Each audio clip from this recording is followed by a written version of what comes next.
Chapter 2, Freedom from Debt. So for a long time, I was deeply in debt without hope of breaking even. I felt like I was carrying a huge weight on my shoulders. I couldn't sleep at night. I was afraid to answer the phone. I was nervous wreck. Sounds familiar. I was afraid to answer the phone. Repeat myself. I even considered changing my name, leaving the state. Never got that bad, but yeah, it sucks. Having terrible credit. The only thing that prevented me from disappearing and starting over was that I was totally broke. Unfortunately, so was my car. One day I decided no matter what it took, I would become free of all debts and money worries once and for all. I didn't know how I was going to do it. I just knew that I was going to do it somehow. Somehow I would. I developed a plan of action.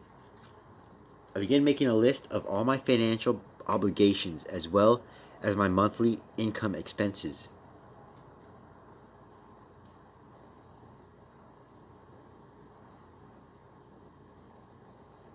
Then I said a little prayer and asked God to help me see a way out of what appeared to be a hopeless situation. That's what credit will do. When you're in debt, it feels hopeless. I used various methods with different creditors to chip away at my debts. As time progressed, I updated my monthly income sheet and personal financial statement. Each time I noticed my debts were growing smaller and my net worth was increasing. Before I realized it, I had completely eliminated all of my old past due accounts. It was a miracle.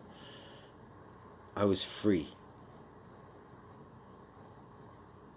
In the course of this experience, I learned several powerful techniques for negotiating with creditors. I also investigated a number of dynamic legal maneuvers for eliminating debt. The following is a summary of the methods I have found to be most effective.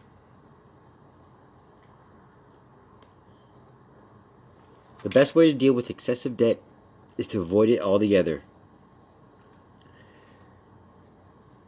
Contact your creditors at the first sign of trouble and request you have your payments temporarily reduced or postponed. Most companies will be agreeable to this arrangement. The most important, however, is not to bury your head in the sand and pretend that the problem does not exist. Don't ignore your bills, especially when they become overdue. If you are already beyond this point, the following are 5 choices to consider. Now, if you go to bettercreditguides.com, I have some like debt calculators, payoff calculators, and some worksheets that I have for like budgeting your financials. So if you want, you can visit that website, bettercreditguides.com.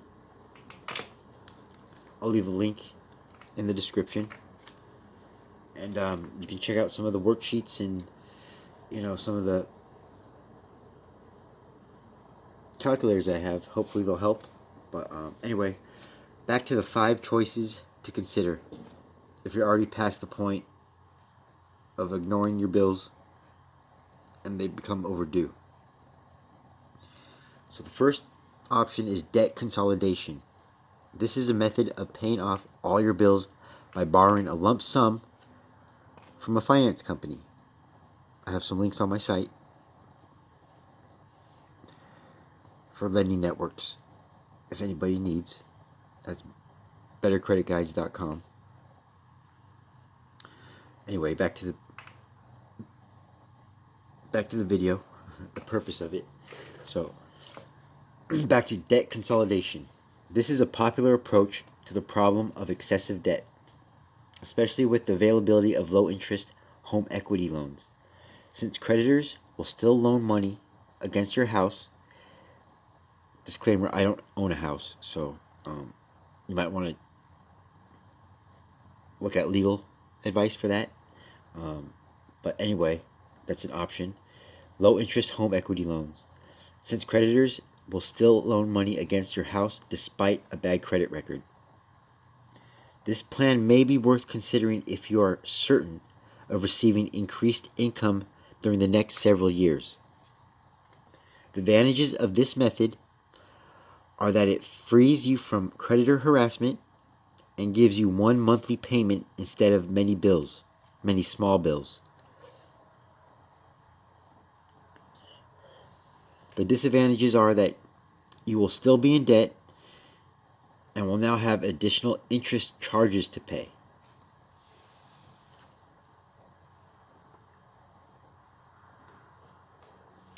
Second option is a consumer credit counselor. This is not to be confused with a credit repair consultant. These are non-profit agencies that will help you analyze your financial difficulties and show you how to manage your personal finances. Their counselors will assist you in drawing up a budget and arranging more lenient repayment schedules. The fee for such assistance is nominal. Check the telephone directory you want to check the telephone directory for consumer credit counseling services. Or contact the National Foundation for Consumer Credit. It's located at 8701 George Avenue, Suite 601, Silver Spring, Maryland. Area code is, or zip code is 20910.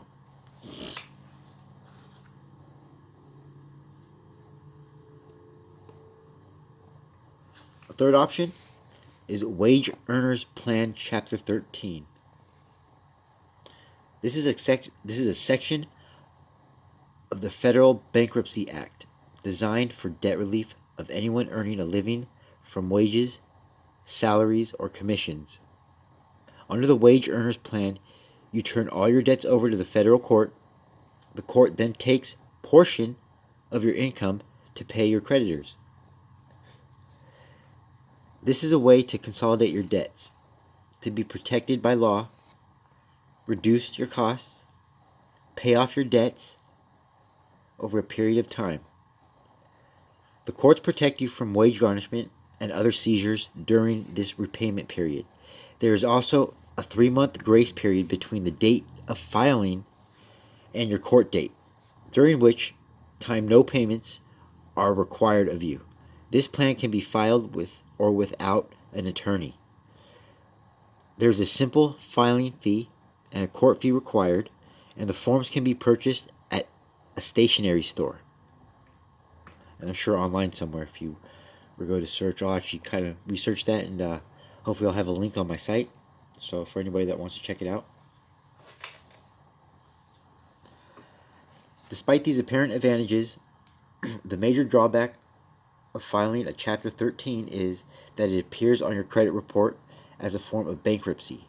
Most creditors consider this to be a major negative statement, and I recommend avoiding this method if at all possible.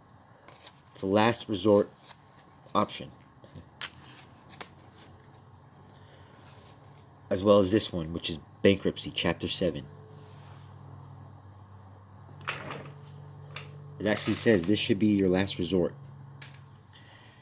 to be used only if you see no possible way of paying your debts, and your credit is already so bad that one more major negative remark won't hurt it. Under Chapter 7, most of your debts will be discharged by the court, and you will never have to repay them. Certain debts, however, are not dischargeable, such as taxes, alimony, child support, debts resulting from intentional injury to persons, damage to property, and debts obtained through fraud. The major disadvantages of this method are a bankruptcy statement will stay on your credit report for up to 10 years. Because it is public record item, this is one of the most difficult to have removed. You cannot file bankruptcy after again for 6 years. Upon filing the petition, property belonging to the debtor, with the exception of certain property exempted by law, becomes part of the debtor's estate to be liquidated for distribution to creditors. That sucks. So that's definitely the last case scenario. This one is a negotiation strategy. This one is the author's favorite. It's actually a win-win strategy in which the creditor agrees to accept a settlement and a payment in full on your account. It also provides you a way to minimum good credit. It also provides you a way to maintain good credit. This method is further detailed in the next chapter.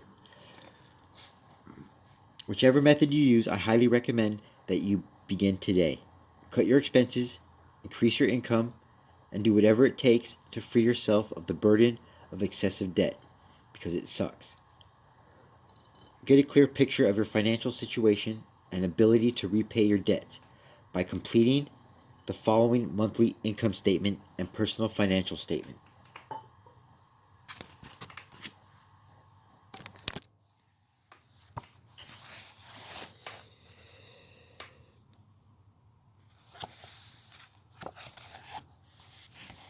Hopefully you can get a good look at that, but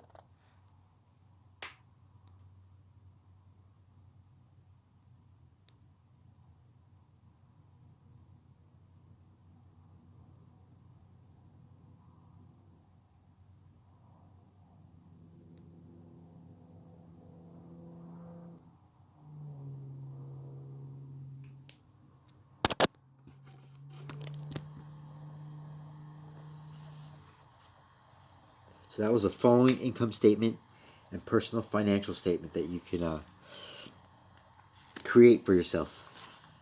Oh, here's more of it.